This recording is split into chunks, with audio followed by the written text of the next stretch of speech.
Make it a date with Seun Okinbaloye on Mike On Podcast every Saturday at 7 p.m. as he x-rays issues beyond the regular and dives deeper to depths that allow him bring you answers to questions on your mind. In this podcast room, everything points to accountability, and you are the boss. No one understands how to hold public figures to account like Seun Okinbaloye. Catch Mike On Podcast live this Saturday at 7 p.m. on YouTube, Instagram, and X. Mike On Podcast for the independent mind. The court didn't remove her body. Do you know why? The party has officers that also, promoted most of these ungrateful people who are now fighting to take the soul of the party. Who are these ungrateful people? All these, all of them, the Obi, the Alesoti, all of them, all the people we gave life, because most of them, they were not even part of the last 11 in their team, where they are coming from. They are in the reserve bench after the 22. They came, we make them first 11 of our team. They are now asking the landlord, because the landlord... So you are the landlord? Yes. You are referring to yourself as the landlord? The landlord. They are now saying, you are not even... Were you the ones who took them, or they decided to come to the Labour Party? You see, most of them are like, I'm going to give an instance. I was there when Governor Oti came. He lost APC primary and ran to Aburi. If he want to dare me, he knelt down to Aburi before they gave him that ticket, because we have a candidate in our mind before. Who was the candidate? We know we have a candidate in Abia State that time before he came, and Mr. Peter Obi now actually put pressure. Oh, this man has been running to be governor for the past 12 years. APC, PDP, they refused to give him. I was suspicious. You see, these are some of the things that we have in Labour Party. I told Chairman, I said, come, most of these people, when they come, this is not just the way we take them. Ugland and Senka. Let us be very careful. This man, why didn't PDP give him ticket? Why do you think APC rejected him? Don't let us take him. We'll see him win. If you don't win, so be it. Or, when they take him now, look at him pronouncing himself yesterday as the chairman of NEC. When in our constitution, it is not like that.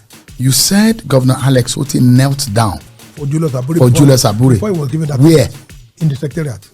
In the Labour Party secretariat? Yes, of course. In this. In Abuja here. And you were there?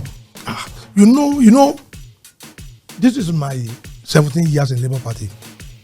When I was deputy chairman of Labour Party in Ogun State, Abure was the state secretary in Edo. You see, we all grew to the ladder. So you're still going back to court after the Supreme Court judgment? We are going to court on that. No, this is a constitutional matter. This is not a question of leadership. We are whether or not the caretaker committee. No, the question is that section 223. That's why I brought the constitution. Mm-hmm. Yeah, everything is very clear. So look at it. I'm not the one that wrote it. It is the constitution and rule of a political party. Shall. That's what the constitution says. And section 1(1) is very clear. So you are going to the... We just started with them. Have you gone to... We are filing this process on Tuesday. No, this matter just started. It's not going to end here. So the problem of Labour Party has just started? No. It's going to just start.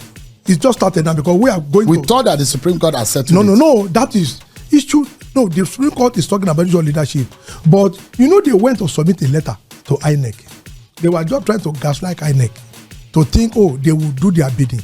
But I'm telling them today that if they don't know or the lawyer didn't tell them, Section 23 provided for only 223, only democratically elected officers at the party. That the constitution said nobody shall run any political party other than you are democratically elected. So they will not come and tell us whether the Yam Festival they did in what they call the Transcorp can translate to. So you called that meeting, that NEC meeting, no, they were doing Yam Festival. They were doing Yam Festival there. That was exactly what they were doing. That you had all of the National Assembly members, State Assembly members, Peter Obi, Dati Baba Ahmed, all of them. You're calling them that they went to a Yam Festival, and these are legitimate, politically elected members of your party who have a status in the NEC. No, they are members of your NEC, isn't it? They are not. You mean Peter Obi is not a member of NEC? Not a member of NEC. But he was declared the national leader of the party by those organizations. Julius Abure did. No. by those organizing the Yam Festival. See, when the court make rule for a political party, they say you must go and obey your constitution. This constitution can only be set aside under one condition, at the convention. A convention called by the national chairman and national secretary. Now, who are the members of NEC? The national chairman and all NWC, they are members of NEC. We have, this is where they come in, president and general secretary of NSC, the president and general secretary of TUC. Then we have the president, vice president, the president of the Senate, deputy speaker of the House of Representatives, if produced by the party. But they thought it is where they are coming from. Our constitution did not put candidate or House of Rep. No members of Rep are member of our You can also decide what we'll be talking about next time on Mike On Podcast with Seun Okinbaloye. Just follow us on the Mike On Podcast on all leading social media platforms and share your thoughts and comments. We are happy to hear from you. Is it agreed within the Labour Party family that Peter Obi will still run, will still be the flag bearer of the Labour Party in 2027? No, you see, there were times we were, trying to make that up. But like I said, the governor of Abia State is the chief promoter of disunity in Labour Party now. Why? How do you mean? You saw him with the audacity. I call national chairman. That was the insult he was giving them in APC. That they threw him out of their primary. That was the insult he was giving them in PDP then. That they make sure he didn't even smell that seat. But the one he has not spent 2 years. Look at what is happening. He's the one. He's the one bankrolling it. He's the one bankrolling it now. Oh, all of you come to this thing. From here we are moving to INEC. They want to go and meet INEC, but they have forgotten that as they thought they have 10 way of escape, we have 1,000 way of escape. By the time we... So you fight this to finish? In fact, even if you take us to 2031, we'll do with them. But do you know the danger in this? That Labour Party might not be able to rise above the waters in 2027 and be able to face the election. You see, when a man tells you, oh, Comrade Bambi, I'm coming to your house. By 4 a.m., I will come and burn down your house.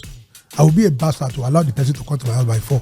I will come to your house by 12. The belief is that Peter Obi made Labour Party in 2023. Now, Labour Party couldn't have been able to garner such kind of vote. Yes. If not because Peter Obi was on the ballot. Yes.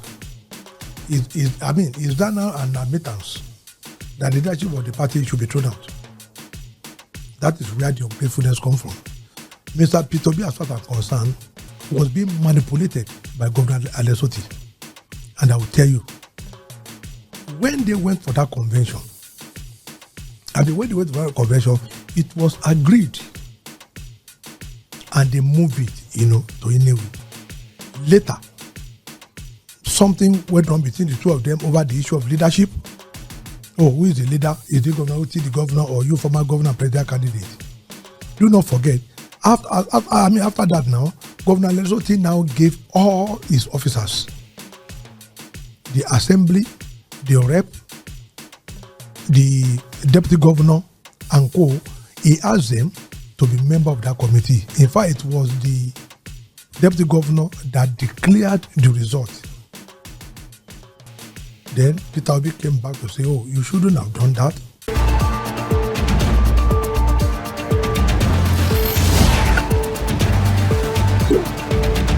Pressure builds as a U.S. court orders the release of FBI records on President Tinubu, prompting a strong response from the presidency. PDP governors shut down merger talks and back Fubara, while Plateau's governor admits security lapses. Protests erupt in Rivers. Obi slams Tinubu's absence, and El-Rufai brands the current regime the worst since 1999. Here is a breakdown of this week's top headlines. This week begins with the presidency reacting to a U.S. District Court order directing the Federal Bureau of Investigation FBI to release records on President Bola Tinubu. However, the special advisor to the president on information and strategy, Bayo Ononuga, said reports by the FBI and the Drug Enforcement Administration DEA have been public for over 30 years and do not indict the president. On Tuesday, the People's Democratic Party PDP Governors Forum ruled out any merger plans ahead of 2027, insisting the PDP will not join coalitions but welcomes defectors. The forum also reaffirmed support for Governor Sim Fubara of Rivers State and called for urgent security reforms nationwide. Meanwhile, on Wednesday, the executive governor of Plateau State, Caleb Mutfang, admitted the government's failure in preventing attacks in Bassa local government area, where over 50 people were killed. He begged for forgiveness and vowed stronger security, urging communities to stay vigilant. On Thursday, Rivers Women Unite Prayer Group protested in Port Harcourt, the Rivers State capital, demanding the reinstatement of Governor Sim Fubara. They accused sole administrator Ibok Ete Ibas of worsening political tensions and slammed the police for using force against peaceful protesters. The group also criticized the federal government for deploying heavy security to Rivers while neglecting more terror-prone areas. On Friday, the presidential candidate of Labour Party in the 2023 presidential election, Mr. Peter Obi, urged President Bola Tinubu to end his France retreat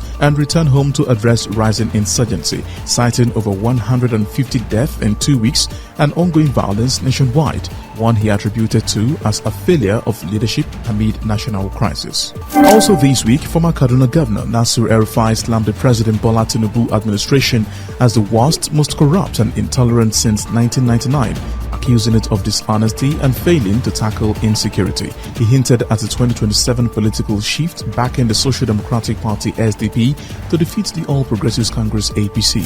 To wrap this week's top headlines, former leaders of the defunct Congress for Progressive Change CPC have reaffirmed loyalty to the All Progressives Congress APC and President Bola Tinubu, dismissing rumors of defection. Led by Senator Umaru Tanko Almakura, they called for unity, stronger internal communication, and support for Tinubu's reforms despite current challenges. And that's a wrap for this week's top headlines. See you next week.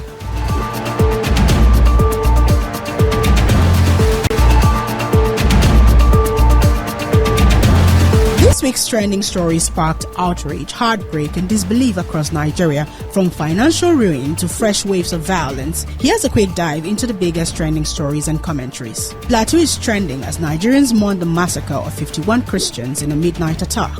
Outrage is growing over government silence, repeated peace walks, and the perceived hypocrisy of religious and political leaders. Many are asking how many more must die before action is taken. Peter Obi grassroots mobilization on X says, why are the religious leaders silent over the killing in Plateau State? Black Boy Victor says, so the Kan Plateau chapter is organizing a peace walk for the killings in the state.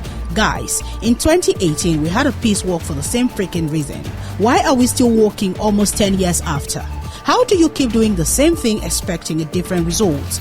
Benue State is trending as Governor Hyacinth Alia reportedly blocked Peter Obi from visiting IDP camps, citing security concerns. Obi, who was on a humanitarian mission, was warned not to enter the state without approval. Critics say the move is political, aimed at avoiding opposition optics. Obi Aselgo David on X says, because of politics, Benue State Governor refused Peter Obi access to help his people in dire need. The people he claimed to govern, Obi would have visited the IDP and nursing school to donate and assist them. What else explains how evil the APC are? Maurice Moye says, is this how the governor of Benue State is? Very unfortunate from the government of Benue State. We wish them well. CBEX is trending after crashing suddenly, locking thousands of Nigerians out of their funds and exposing a Ponzi scheme that falsely promised a crypto profits and lost over 1.3 trillion naira. Senator Shehu Sani on X says, many people have not learned their lessons from this kind of online money doubling outfits, despite years of warnings against Ponzi business. Bashir Ahmed says, so it's confirmed that CBEX defrauded our people of over 1 trillion naira. This has to be one of the biggest scams ever witnessed in this part of the world. Lola Akunrin says, this CBEX thing was not popular at all. I am just hearing about it. It's very weird seeing many people lose money on something that wasn't popular at all. You guys are making money in silence, hiding updates, and want us to pity you now. Koleweg, cry. And that's a wrap on this week's trending stories. Bye for now. In this edition of the Mike On Podcast. On Mike On Podcast, the mind is independent, and one man who speaks boldly is Segun Sowunmi. In this edition of the Mike On Podcast, Seun Okinbaloye drives him on talks around President Bola Tinubu's performance, Atiku Abubakar's 2027 political moves, opposition politics, and more. Join the conversation today.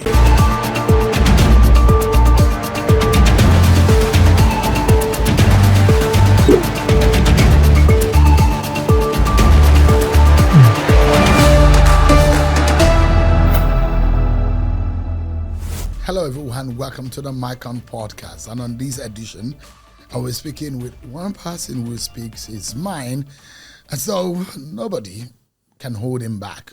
He's audacious, he's bold. Segun Sowunmi is a member of the People's Democratic Party, and he's always spoken about the internal running and the wrangling in the PDP, and of course on the state of the nation. Mr. Segun Sowunmi is live for us here on the Mic On podcast. Thank you so much indeed for joining us. No, you're lucky, you know. You're lucky. You have succeeded in creating two big conversational platforms that people respect. Well done, young man. Thank you so much. Well done. And you are not only lucky, but grace has been on your side, isn't it? We bless him. We bless his holy name. Now let's go. They call you an Atiku man. You know, Are you still an Atiku man? I am a PDP man. And everything that PDP has held on to, I have carried to. I was an Obasanjo man. When he tore his card, I stopped being an Obasanjo man. I was a Jonathan man, and I remained a Jonathan man even when he lost his election. I am an Atiku man. I supported his play insofar as in PDP. I have been a Wiki man. I still have soft spots for him. I am the man of anything that PDP carries. I run my politics on two basic prisms.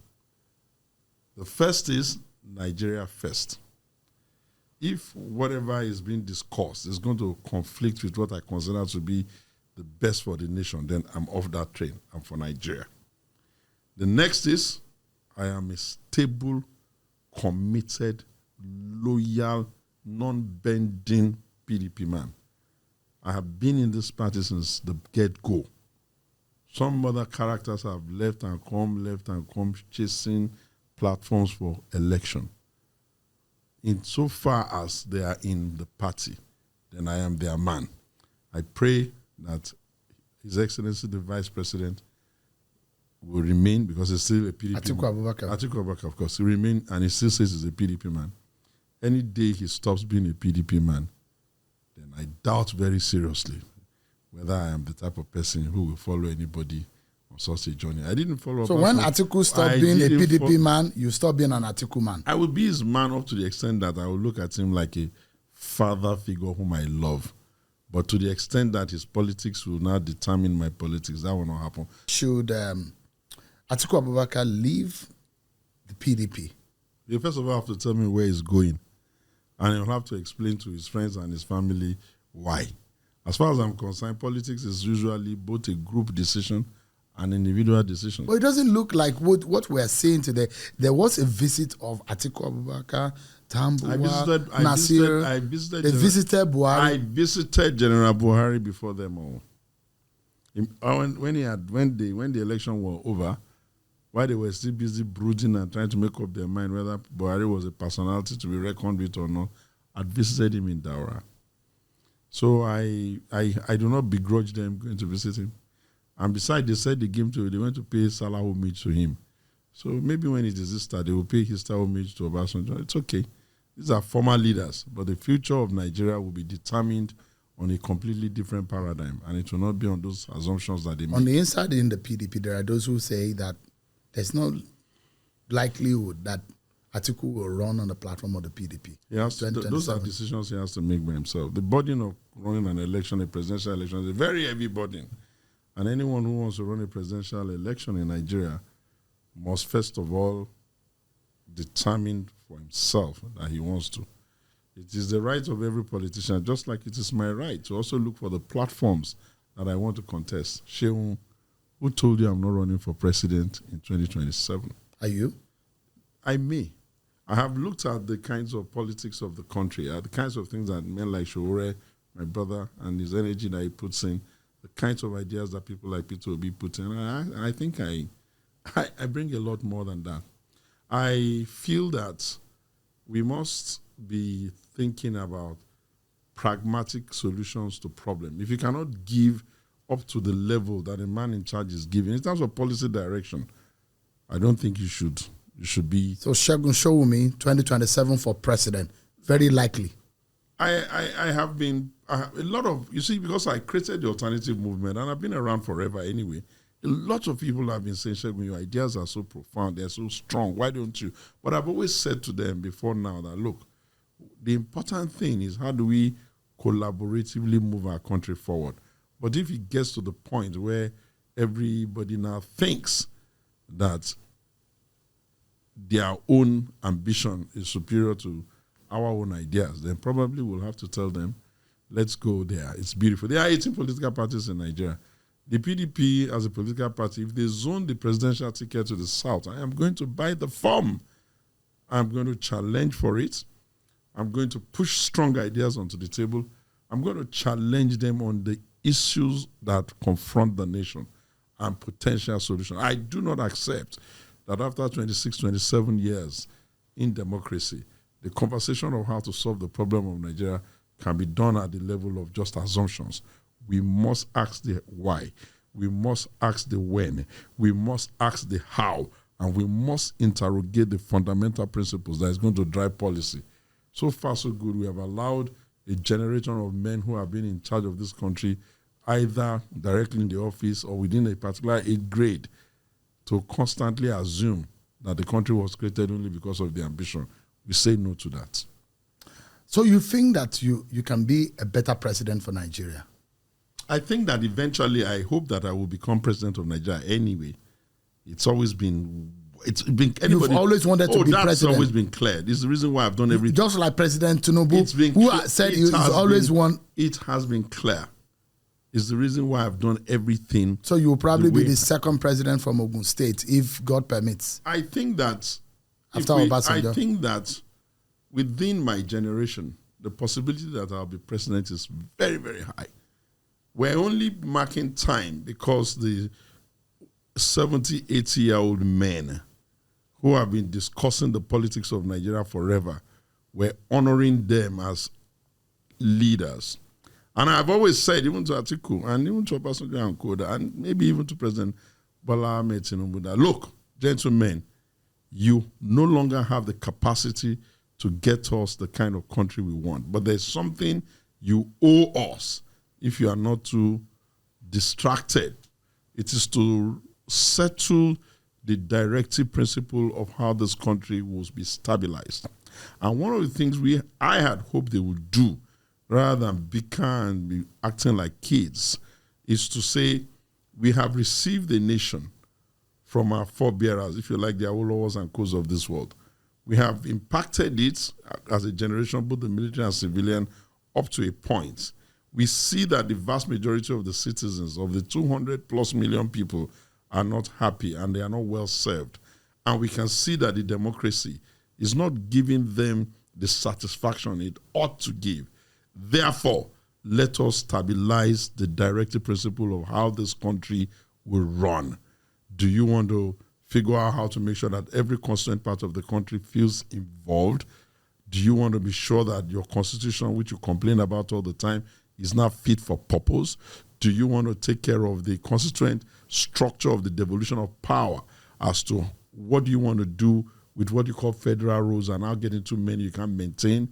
What is the position on agriculture? What do you really need? These are the big envelope issues we expect them to talk about. We don't expect, after we've had one president die in Yaradua, one president spend a significant amount of time going to the hospital in Buhari, another president rumored to be going up and down the world in a way that you know that, come on, nobody goes on foreign trip that many times.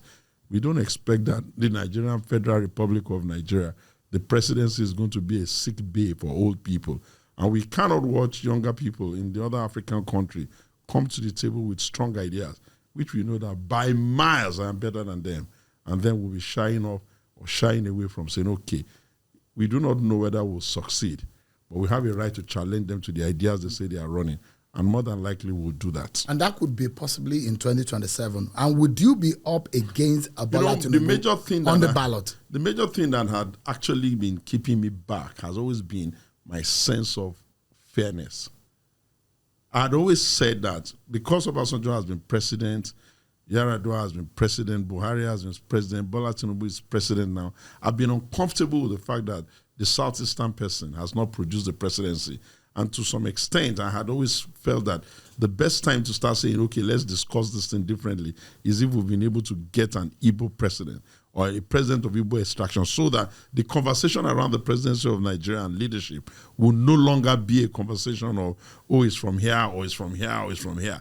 But if it seems like people are going to fall back to their tribal lines, then it must have to be that all bets are off, and we'll bring ideas to the table, we'll challenge people. I think we're better than them. I know I'm better than them. Can you be up against the Bola Tinubu on the same ballot? You know, the thing is that those who are up against him are not by miles better than me. The ideas they bring to even... In fact, I actually think he's superior to them in intellect.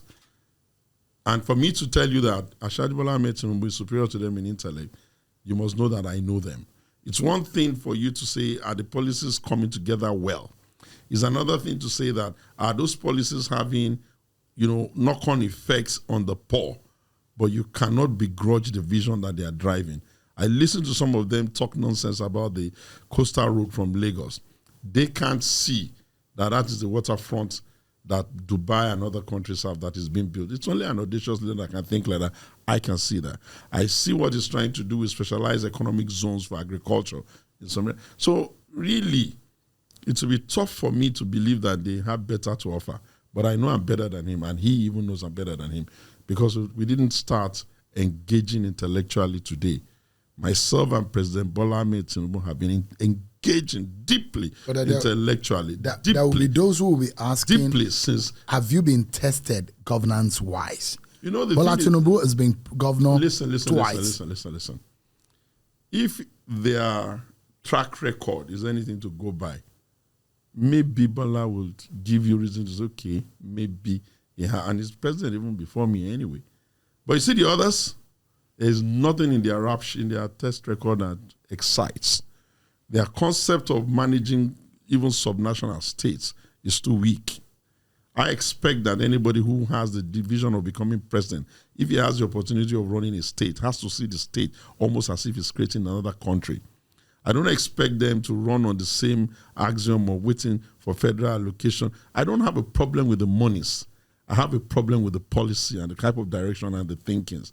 I don't expect any governor to throw his arm in the air and say his issues are he can't manage security. There's nothing stopping you from having a low Earth orbit satellite look at your state and drop you to a dashboard where you can see what's going on in your state and what the movement. The guy in Enugu, Mba, I've gone to his state. I've seen that he's doing that.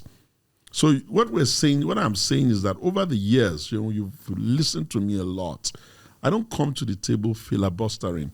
I speak based on the fact that knowledge is available here, and I speak because I know precisely what I'm talking about. But when we begin to see the presidency of Nigeria look like the way they're making it look like, you have to say that we're in need of young people. And I'm hopeful, I'm very, very hopeful that Peter Obi will get his act together. Because for such a fellow, beyond even the price of the presidency, for me, I can see the price of the stability of the constituent part of the country, which is that should we have a nation that received an article of independence by 3 zones, Eastern region, Western region, Northern region, I'm not comfortable with the fact that the Eastern regions can't produce presidency here, and I want them to try to produce the presidency. But for me, the major Achilles heels for him is that he has to understand he can't carry a mob around that quarrels with everybody. You have to know that to lead a nation, you have to be providing leadership for all. And people cannot accept your leadership if it is assumed that your followers only have an axe to pick with every other tribe. That's a problem. But I hope he can fix it. If he can fix it, that will be something I think is worth everybody's energy, so that we can say to ourselves, while our parents mismanaged the diversity of this country and started risking the implosion of the nation, we, their children, were fair-minded, were brave, and were knowledgeable enough to know that an injustice must be removed. But if he's not serious, then we cannot wait forever. We'll have to take off our gloves. Would he in some get way into defer to Atiku Abubakar if he's going to be on the ballot? Unless he's in the ballot in the PDP. If he's not on the ballot in the PDP, I'm not interested. I don't believe that any leader should not see that there is a limit to ambition. You cannot run a nation on an assumption that the things you've been trying to do, or that Abraham Lincoln story is all crap. In America, they have basically one language. This is a country of multi-ethnic, multicultural languages. You cannot. There must be stability somewhere. And I expect that for Atiku Abubakar, he ought to know his stability is PDP because he was one of the founding fathers. And if he does not think that stability must exist in PDP, then the question you have to ask is that maybe he will not even be able to stabilize. Well, how does the PDP now reconcile the optics of Atiku Abubakar leading a high-profile delegation to visit a sitting symbol of the APC establishment, which is formed? That is how you regard it. Period. There's a time for everything. When the number one, if you like, since he's the last candidate, leader of the PDP, begins to throw rhetorics into the space that injures the platform that gave him the ticket 2 times, then you have to look deeper to see where lies the challenge. So like I always tell people, sometimes when you think you are the solution, you must sometimes look and say maybe you are actually the problem. You can't. No one man's ambition is bigger than that of a political party. But in any case, there's a punishment for anti-party activities. No, that, you see, the party. If Atiku Abubakar, you said all the parties are weak.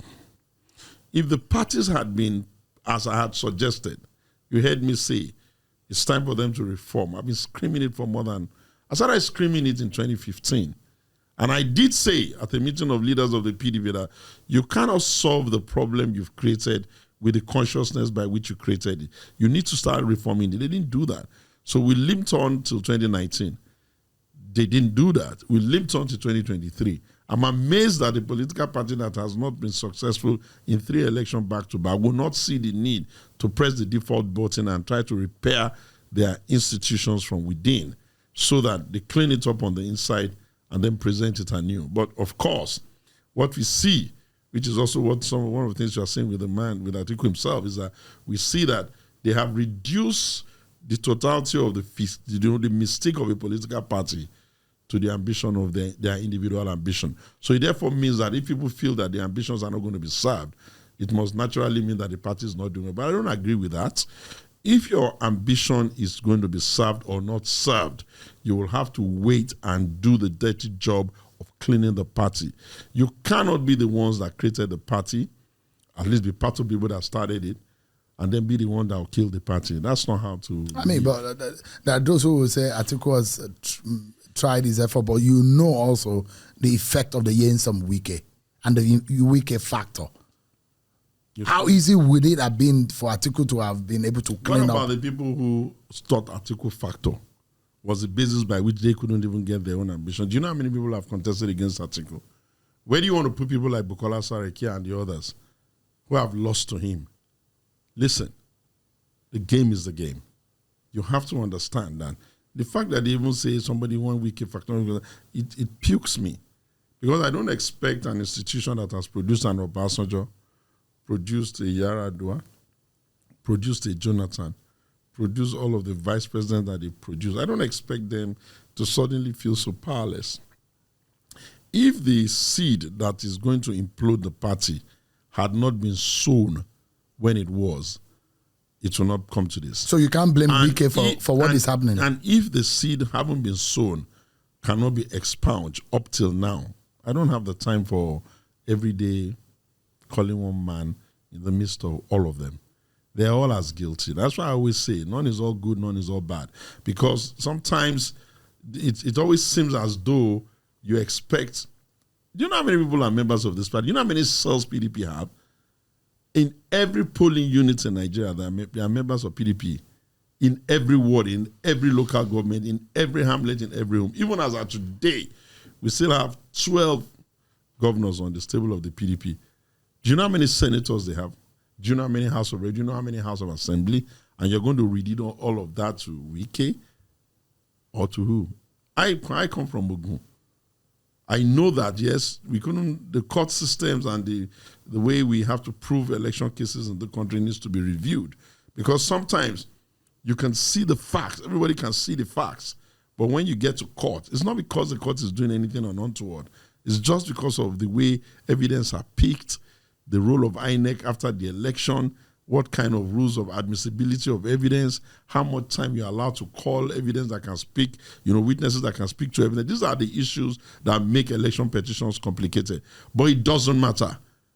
People know what the facts are. And I've gone around the country. There's no hamlet in Nigeria you will say PDP, someone will not answer power to the people. So it becomes a little bit of a big weight for people like me. I didn't leave the party when Obasanjo left. I didn't leave the party when Daniel left. And Daniel, apart from being governor, he didn't really become much again here. He's senator now in another party. Chief Obasanjo has been governor twice here. I even installed his successor.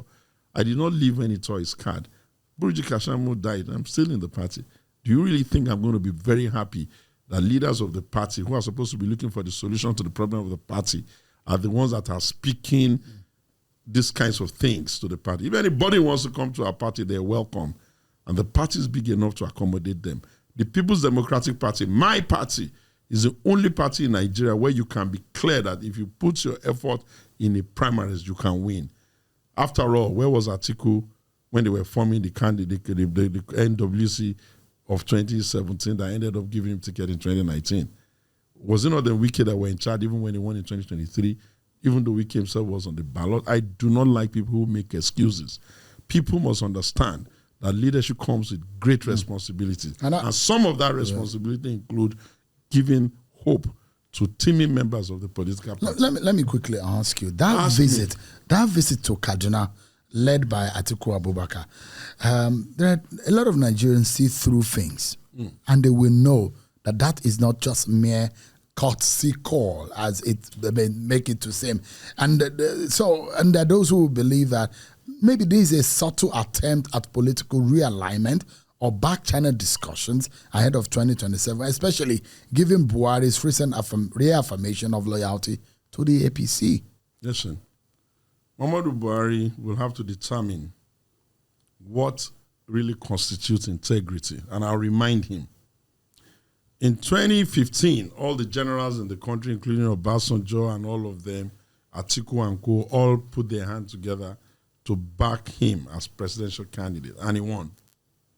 By 2019, all of the big boys, if you like, the ones people like to call the owners of the real estate, they turned their back and backed Atiku Abubakar in 2019. Bola Tinubu still stood with him. Even though he had been ill for some time and all of that, Bola stood, and they still worked very hard and got him a second time. What then will he call Bola Tinubu's crime if he is now suddenly going to be the one encouraging anti-party elements? Of course, if they come and visit him, you can't drive them out of his house. But I doubt very seriously if Muhammadu Buhari will now drop the toga of integrity and will not pay Ashadu back in his own coin. I don't expect people to want to win only by visiting big leaders. I expect leaders to win election by speaking to the big middle, the people who the issues that they want to talk about concerns them. I don't expect people to win only on the strength of their ambition. I want them to win on the strength of their message, the hope they bring, the ideas they are talking about. So whether it is for politics or it's not for politics is irrelevant. You are still going to have to calculate. Because the talks within the APC was in 2023 that Buhari subtly worked against the Tinubu ticket. But did he win or did he not win?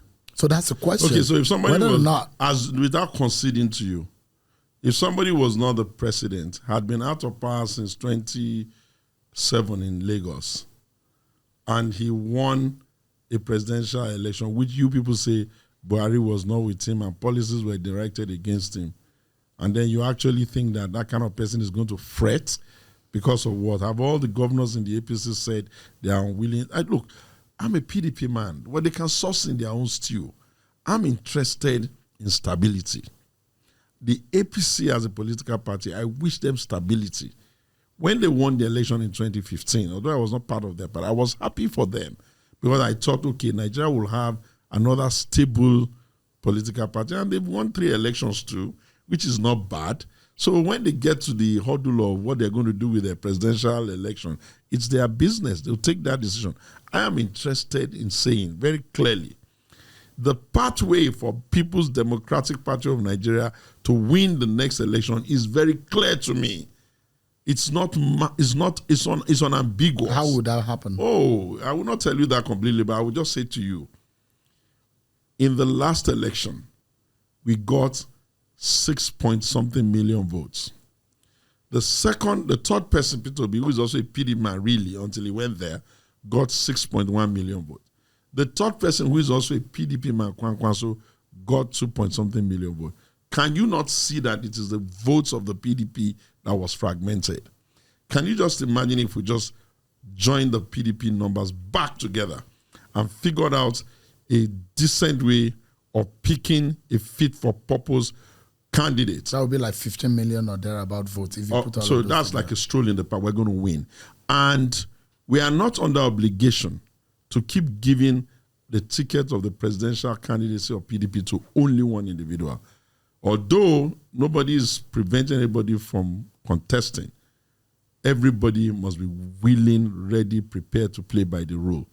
And part of the things that political leaders should not do is demarcate their party, forgetting that that same party they wish to demarcate had favored them 1 times too many. And if you don't get that, then I think you don't stand for it. So it would have been, if Atiku gets the ticket of the PDP, that would have been 3 times back to back. That's not even the point. What about the one we gave him that made him vice president, that made everybody know him? That's twice. Exactly. Add that to the 2 ones that we gave him as presidential ticket. So you are inferring that it may not be fair I am saying for that Atiku to run again in 2027. No. Don't listen, Seun. Don't let's kid about. What I'm saying is that, you see, the People's Democratic Party, my party, we are a party that allows free contest.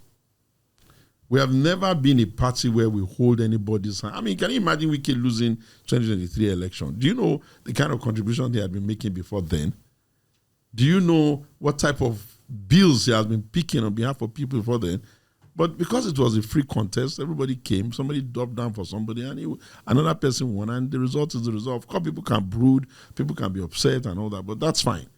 But in the 2027 too, the People's Democratic Party of Nigeria will open up its rules, will announce when it is time for buying the form. Anybody that feels strong enough to contest should go and contest there.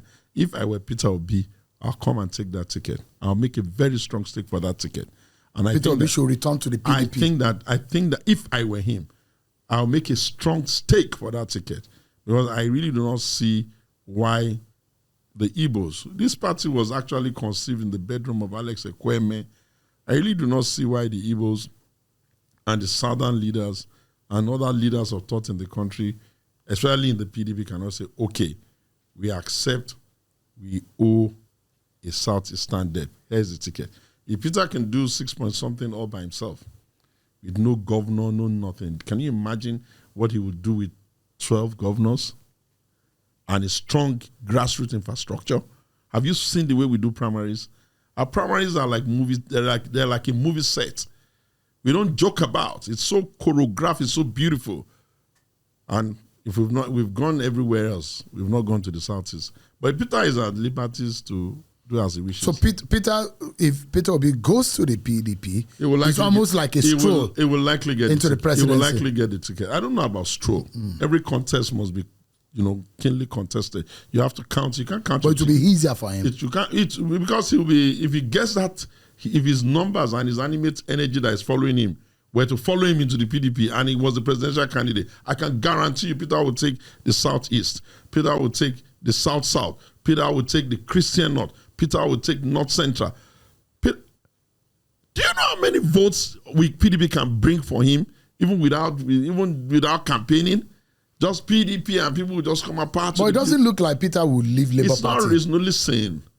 You asked a question that allowed me to speak to that possibility. To the permutation. If Atiku picks the ticket of the PDP, the challenge is we have to find somebody that can back him. If Seyi Makinde picks the ticket of the PDP, the challenge is we have to find somebody that will back him. I've heard a lot of people in the country as I go around and tell me that, Segun, why are you not even talking to us about Bala Mohammed? If Bala, the former governor, the governor of Bauchi State, if Bala picks the ticket, we'll back him. There is always a pathway for. If I, Segun Sowunmi, get a ticket to PP, I know where to go find the running mate. What I'm trying to say in essence is that people must understand political parties must be nurtured. It's not every day that it's going to be easy. The difficult work has to be done by those that have been given much, and to whom much is given, much is expected. Nobody should use their gravitas to begin to try to see how they're going to destroy the oldest in this republic. Because how do you then react to those who are making the illusion that PDP is gradually dying and they just waiting for his obituary? Now, this was what former Deputy Governor Fidelis Tabgun directly accusing Nyesom Wike of actively working to destroy the PDP. And that those are saying that there is a pathway that the PDP, the way it's going, is being treated as though it's incapacitated and waiting to be killed and buried before the 2027. Listen, the party that Obafemi Awolowo was started and did his politics, UPN, is dead. So to that extent, any political party can die. But I do not see the gloom they see. I do not see the gloom they see. What I see is that the last outing, which was the Atiku outing, there were 5 governors of the PDP who, for reasons of saying not south, they had their issues. Yeah? Those 5 governors worked with the ruling party, plus the governors that the ruling party had. And yet they could only muster 8-point-something million votes. And the PDP was still able to do 6.8, 6.9 million votes. Do you get? That's not the kind of party that you say is dying. You can be fixated on their annoying story about Nyesom Wike, but it's nothing more than an annoying story. There are things that people rumor. There are things that people insinuate. There are things that are really not true. The circumstances that led to a state of emergency in Rivers is pretty much known to all. And in this republic, this is not the first time we're having a state of emergency. Something always leads to it. And if it is that 2 brothers, Nyesom Wike and Fubara, could not manage themselves in Rivers, and that, long story short, everything crescendoed into a state of emergency.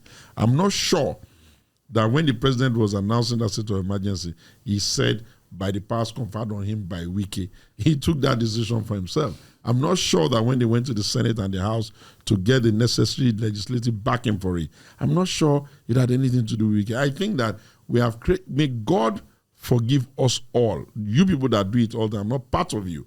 May God forgive you all who like to put a target on somebody's child's back. You have to sometimes remember, Wike is somebody's husband. Wike is somebody's father. Wike is somebody's child. You all can't create a monster out of just one individual in the country and be trying to create stains out of demons. That's the problem I have. I prefer that we say, okay, there are issues, but stop creating one person as a monster and be creating others who are not even as good or as committed or as involved and be creating them as saints. These are the kinds of things that make people's life become endangered, and I don't think it's fair. I saw the other day people were saying he has a stroke, he's dead. Can you imagine the level of bestiality and man's inhumanity to man? Where the hell were they when he was even trying to install the Fubara? Or did they think that even installing the Fubara as governor was such a stroll in the park? I'm not by any way saying he's right, but I'm saying that the media has to stop this. You need to stop demonizing yourselves. If you have an issue with him, say, I have an issue on policy. But you can't be calling, if you have a PDP, you call Wike, Rivers, you call Wike, you call Wike. Why? Is he going to die because of you people so that he can be happy? And I don't think he will die for you people.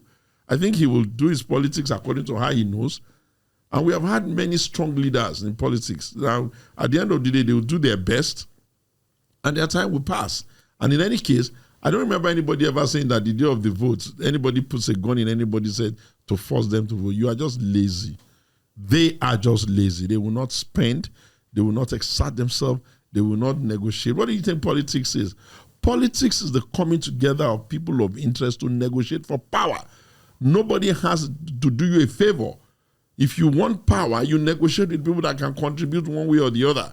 If you get so arrogant and so entitled to the extent that you think that you can just sit in your high horse and people are going to come and dash you the country, you must be joking. The last election is past, another one is coming. By the time the election is done and the votes are counted, we know those who are deceiving themselves, but they will never win. We may not know who is going to win. But I mean, I imagine that I personally don't deal in the media practice of demonizing. Exactly. Anyone. But the question I'm asking is, nobody's name will be mentioned if those persons are not characters in the theater of such incidents. True. But what I'm saying, is Wike not a character? Is not an element in Rivers State? Is it not a character and element all in of PDP? them are. And is Atiku not a character and element? Yeah, but in the PDP? You see what I see. But when you play a prominent role, shouldn't your name? It should be mentioned. Yeah. There's a marked difference between mentioning people's names. And we should leave this blame to those who are demonizing. No. But the question is, when we're having a conversation about him, I'm not sure he's demonizing him. Seun, listen. You should appropriate responsibilities, blame fairly. What I have seen, which is really what I don't like, is that it seems to be that everything that involves that man, there is always an assumption that he is guilty, even before you take the time to get his own side and the back end of the story. If you do that, and I marvel how the ones that are really the demons, you people powder their faces and make them appear like, oh, they didn't do anything, or no smoke created the fire. On my honor, cross my heart, hope to die, I'm not with him. But if you want to lead, and I want to lead in this country by the grace of God, one of the most important things you must beg God for is the ability for fair judgment. The things that Wike is guilty of, they are all guilty of it. Influence plenty. They only peddle it up to the level of how they can. Oh, they go to court, yes. Are you not going to send lawyers there? Have you ever seen Wike put on a robe and go and defend his own case by himself? You guys will bring lawyers that are spending all their time on TV doing all kind of TV analysis. He'll put together jurisprudence lawyers who understand the technicalities of winning cases, and then you want him to go and lose while you win. When you are sleeping, they're busy strategizing. When there's a need for monies to be spent on anything, even be it as little as paying the housing allowance of everybody in the party, you won't find them. He will pay. Do you expect the people whom he does that much for to suddenly not sometimes have soft spots for him? Do you even have an idea when they go to him to ask for help, what type of help he renders? Even when he may not necessarily believe in their ambitions? Look, I'm not his spokesperson. That's for the people he has appointed for such purposes. What I'm saying is that you have to learn. We have to come to the point where in managing the democracy of this country, we don't call a dog a bad name all the time just to hang him. And especially when we're pretending as if the other fox is a gentle animal. That's my point. All right. Just be fair to them. Let me ask you, in another month or thereabout, the Bola Tinubu presidency will be 2 years. Mm-hmm. How would you assess the policies and the performances? You know, I am someone who is always leadership bias. My bias is always with the leader. Whether it's my party man or it's not my party man, I don't care. My bias is always with that leader. Why? Because at every point in time, I try to look for what exactly is the intention of this policy. What is the intention of this leader? Where is he going with this? Do you get? And I always say, well, if you have called him, if he has won the election and he's the president, you have to give him some time to run his policies anyway. It would have been a different thing if you handed Malaysia to him where your indicators were all good and then he's fumbling. You know what? We all know what was handed over. And yes, he's struggling. The areas where I've had very strong issues, you have interviewed me on many occasions where I've had those strong issues. I think that for me, what I would just say to Ashadi Bola Tinubu, President Federal Republic of Nigeria, is this. democracy is not a weak system of government. It is the duty of the leader in a democracy to think through what he wants to do, to plan it well, and to go and execute. And if there are unintended consequences which the poor of the poor are carrying, then your responsibility, knowing fully well that you are here to serve the people and you must be serving the majority of the people, is to ensure that you can mitigate the sufferings of the people. But you know, when I look at some of the things he's doing, I kind of like pity him.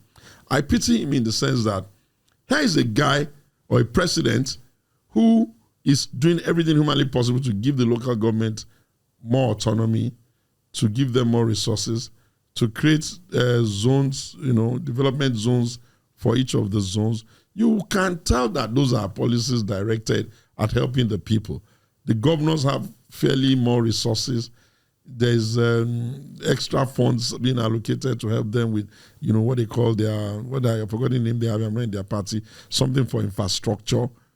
I think that we must get away from this idea that the only person to be blamed at every point in time in the country is the president. And even if you want to blame the president, then you must be sure that you are not targeting him only because he's not a member of your tribe. Because when you read comments everywhere, you read the comments, you can almost tell. If the name sounded one way, you can almost tell what their comments would be. If it sounded another way, you can always tell where their comments would be. Even those of us that are a little bit balanced, it's becoming tedious because you want to ask, what's going on here?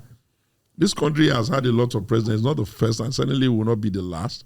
And if you don't want him, you have another day in the next election to try and vote. All these assumptions, all these imaginary threats you create for yourself, he's not going to allow INEC to count. What do you mean by that? If you beat him overwhelmingly, he's going to go. When Jonathan was defeated, didn't he go? Anybody gets defeated will go. If you are unwilling to plan and work around how to get him defeated, then that's your cup of tea. If you imagine that, he owns all the party, how? How can you own all your parties? It's your party people who need to understand what their duties and responsibility is. And if you think that one person, however highly placed, owns the votes of the people, I think that is the most crazy assumption. How can you even imagine that somebody is a governor of a state, therefore is the owner of all the votes of the people? That's not correct. He will influence where he can influence. It's your duty to find where you're going to influence. But you see, we're in a world now where even the Americans are beginning to do tariff all over, and people are thinking that the world is in a flux. The world is in a flux, such that it's an evolving, speedy process that nobody even knows how it will even play out. All these trade wars can lead into a proper war. You can't have a country like Nigeria, the only thing they're talking about is very, very mundane and irritating things. The president is beatable. It is his business how he runs his government. He has a duty to make sure that he understands the manifesto, whatever it is he promised. And this is why I don't like those who don't come for debates. If he had been coming for those debates, instead of avoiding them, he would have been asked certain questions and he would have given some answers. But they were not allowed to come. They will invite them for debate, they won't come. They will make up their mind that they will do whatever they want, however they want, anyhow they want. And how would the Nigerian people even have an assessment of the things that's why when you call me, I come. Because I want them to understand how I think, what I see. I don't want us to have a country of Hausa, Igbo, Yoruba. No. I want us to have a Nigerian nation where we're using the best of our skills to push our country to the biggest level. Because everything we need to be, it is here. We only need to stop bickering. We need to stop being excessively tribal so that we don't create xenophobic attacks against ourselves where people will just be going on and just because you're not from their tribe, they start attacking you, or we allow that kind of madness going on in the north where people just wake up every day killing people and the conversation will not be, why is this happening here? The conversation will be, go and blame the president as if those kinds of issues we're not even have. Do you get what I'm trying to say? I mean, in your summarized opinion of the situation of things in the country, you are inferring that Bola Tinubu is doing the right thing, although he met a bad situation. I don't know. I'm thinking that, look, if I'm not assessing it based on the kinds of things that I would have done. I'm assessing him based on the kind of people and the things that people are around him are saying. They all said they're going to remove subsidy. That's Greek. And how you want to remove it, you want to remove it on the first day, the second day, the third day, the fourth day, that's irrelevant. The point is that all of you said you're going to do it. I've looked at what they're all saying. None of them is saying anything other than the neoliberal economic policy of the West. If you ask them, bring them in and ask them, you will find out that, long story short, their story is the same neoliberal policies. At best, somebody will say, I'll manage the resources better, I will not allow corruption. Do you feel a sense that our country is on the right path in the last 2 years or thereabout under this government? I think that it's on a path. I don't know whether it's the right path or not. It's on a path. At least we have not heard that they can't pay salaries. We have not heard that everything has failed. We have lived in this country long enough to see when there was a massive bank fail after a military regime. And it was so massive that people lost money. People lost wealth. So they are paying their salaries. I wish they would be a little bit more serious. I think he doesn't have a good cabinet. I think he doesn't have a good cabinet in the real sense. I think that maybe he's micromanaging them. I don't know. I'm not a member of his cabinet. But I think that also, I don't think that they are communicating right. I think that, unfortunately, they still think that the concept of communicating on behalf of government is to be some kind of attack dogs. And I think that they are too weak in the management and control of the communication infrastructure, even for the country. I think that they have allowed the country to become a country of anything goes. I think that they are not using the instruments available to insist that a certain type of behavior and a certain type of rhetoric will not be allowed in this country. I think that their security infrastructure, they're not using it well. I don't accept that there can be a sudden spike in terrorism in the country. No. I think that they are not checking to see whether there are political players who might be compromised. I think that they have not created the stamina to pull down big people. I think that they've not shown that they have the courage to do the kinds of things that even a Buhari did, he sent a very strong message to the judges that he's not tolerating this and did a Gestapo on them and busted them and threw them out. I think that the kind of radical energy you need for a leader to say that nobody is above the law, I've not seen that. I can't see that. I think that they've not been able to take on advantage of the administration of criminal justice system to throw some corrupt thieves. So you can't gauge this government as excellent in any case. No. I think they are lackluster. The only thing is that the people that are the ones that are even saying they want to take over are even more lackluster than them. That's the predicament we found. You see, I think that the citizens of the country needs to understand we are not here to play. Nation building is a very serious responsibility. And if anybody is indicating interest that he wants to be president, I think you need to be asking them serious questions. I think you can't allow them to get away with the politics of taking advantage of people's poverty. I think you can't allow people to get away with the politics of tribalism. Oh, they gather in the north. What's that supposed to mean? Gather in the north to do what? This country is how many years old now? Was there ever a time that the north didn't get the resources that was allocated to them according to the federal allocation of this country? What has the North got to explain to itself as to the level of poverty that is in that land and the low level of human capital development? So I don't believe that the North can bully anybody with their numbers. Because had democracy been the right type of democracy, people would have said those who don't even have an idea of evaluating what good governance is should not even vote. That's why you see the Chinese system is a bit more superior. But in the real sense, the facts shows that the North is more superior in terms of political numbers.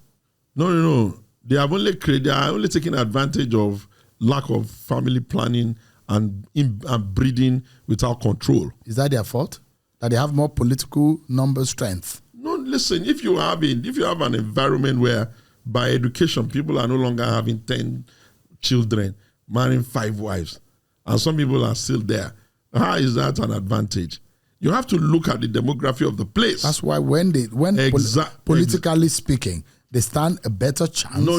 That's when they present a candidate and when they are in unison. There is an imagination that those who are even masquerading today are the leaders of the people of the North. They are not.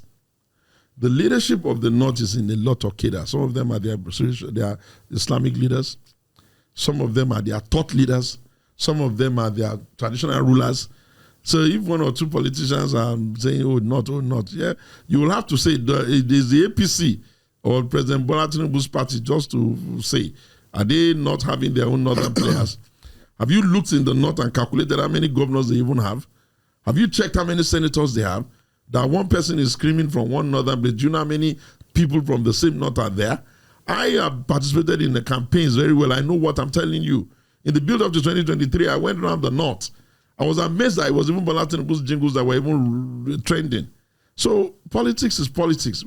We should be able to say that after every election, we'll spend about 2 years on governance.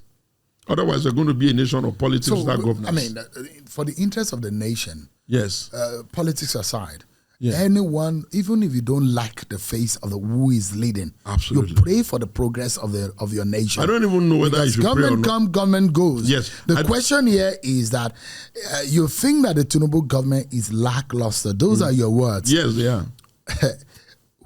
And we are in a space that either we like it or not, our country must function. If not, we are going to be left behind, and all the countries of the world are moving forward. Oh, yeah, you can see that. What do you think must be done in this time, in this moment? I think that the president must first of all understand soberly that coming to become president under the circumstances he has become president demands that there must be what you call low-hanging fruits. And that low-hanging fruit will not be measured around his aides. The low-hanging fruits of Nigeria will be measured with how the poorest of us are feeling and how they are able to cope.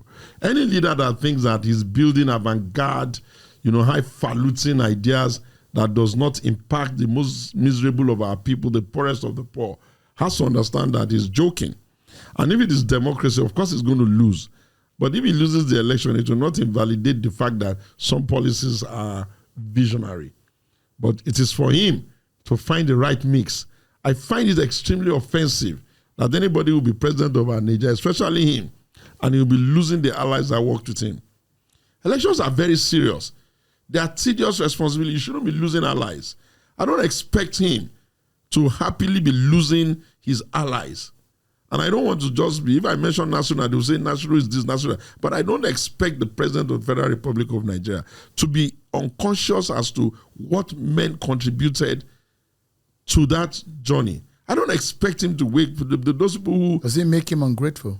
I don't know about grateful or not grateful. What I'm saying is that, look, you're not a politician, so you have no idea of how tedious going around is and how draining it is. But what does he need to fix this, to mend the fences? Look, listen, I'm not here to come and teach him how to run government. If he cannot run the government, he can resign. If he knows he can't get the job done, he can resign. He said he can do it. Yeah, if he can do it, let him do it. Does it look like he's not doing it? Well, the thing is that if the decibel in the country is very high, it is his duty to ensure that he can calm free nerves. And if the touch points where people are getting angry are even his own people, when Nasiru started out with a small complaint, I had an interview with you, and I said, you can take anybody you like for granted, but you cannot take a disruptor like Nasiru for granted. How can Nasiru you think Nasiru is happy trying to destroy a government he helped bring about? He can never be. That's not the reason they threat. But when you don't treat people well, when you make light of their efforts, what you do is that you tell them, okay, go and do whatever else you like. And whatever else you like in politics is to work as much as they can against you. And if you know what you're doing, you must be careful that the people that are sitting on your table eating fish and chips with you, or is there a malangbegri with you, are telling you all is well. All may not be that well. We go around, and we know that some people are respected. I can tell you for free. I can tell you for almost free. Nasiru may end up being the man in this country who will inherit that energy of Buhari after Buhari, because the people that we speak to around, they see him as, especially the northern, the far north, where those areas where Buhari used to get numbers. They're hopeful on Nasiru. I'm not kidding you, they are. In fact, Nasiru is beginning to inch over Kwankwaso. I always thought that maybe after Buhari, Kwankwaso will be the one in that space. But Nasiru is beginning to stay in that space now. I don't know how he does it. And that would be dangerous for Bola Tinubu. I don't know whether it's dangerous for Bola Tinubu. But if Bola Tinubu is a one-time president, how is that dangerous for him? Did we not give him the opportunity to serve? Are they not going to list his name among past presidents, even if he leaves now? There's nothing dangerous for him. Nobody has promised him a second term. God has not even promised him the next day in the morning, like he has not promised any one of us. I think people are too unduly sentimental about whether he will get a second term. I'm not interested in that. I am interested in him fixing the country for this one term he has and being the best version of himself. For now. Mr. Sowunmi, to wrap up now, on a final note, the country that you see, that you dream of, do you think it can come to pass under this government? No, I think that nations are always a continuous work in progress. I think that if the president, Bola Tinubu, if he brings himself back and stop thinking that everything is okay and tries to say, okay, really, if I were the ones, never mind how he had been treated in the past, if I were the one that was being treated like this, would I be happy? And he can easily touch, there's enough time, there's 2 years, touch on all the places where he needs to touch. But you see, nations are built by a concurrence of people coming together to wish the nation well. You can't have too many of your leaders, too many of your people very upset, just cashing in on very cheap anger of the people and the frustration. And then you are the leader, you're not doing anything. The ones that are with you, we ran this country under Jonathan. What was the total size of Jonathan's budget? People were not complaining that they can't even do anything. You guys are running a bigger budget, and you are running it with Nigerians who are the leaders of your agency. You know what I see with them? He has surrounded himself by people who he was the one that was doing the job for them. When he was not in power, he was the one that was doing the hard work. And now that he is in a golden cage where he can't be all over the place, he's surrounded by people who are so damn crass, politically incompetent. And if he cannot fix that, am I the one that formed the cabinet for him? That's his cup of tea. But what is important is that he needs to know the Federal Republic of Nigeria survived the military. By all means, we are going to survive him. And if he's thinking that Nigeria is going to become a one-party state, he should perish that thought. It's not going to be. It's even a tough task for us to tell people to calm down. Let us still stay within democratic ethos and principles. Already you can see them gathering in Kaduna. They are gathering here. Some people are saying end bad government every day. Those are not good indicators. People would not be angry if things were impacting well. All the things you've done, you've increased the tariff of electricity. Are we even getting the light? You slammed us the increase in tariff of telecom. Are we even getting service? Nigeria is one country where they have the largest number of drop calls in the world. Why? Why should we be oscillating around problems? You have gotten to a point now where almost all the critical stakeholders in the country are all even almost beginning to give up on democracy. And you think that that's not the reason for you to go strap your boots on, roll up your sleeve and get the job done. Rejig your cabinet if you must. Open yourself up back to your friends. You may be in the villa, you are not in prison.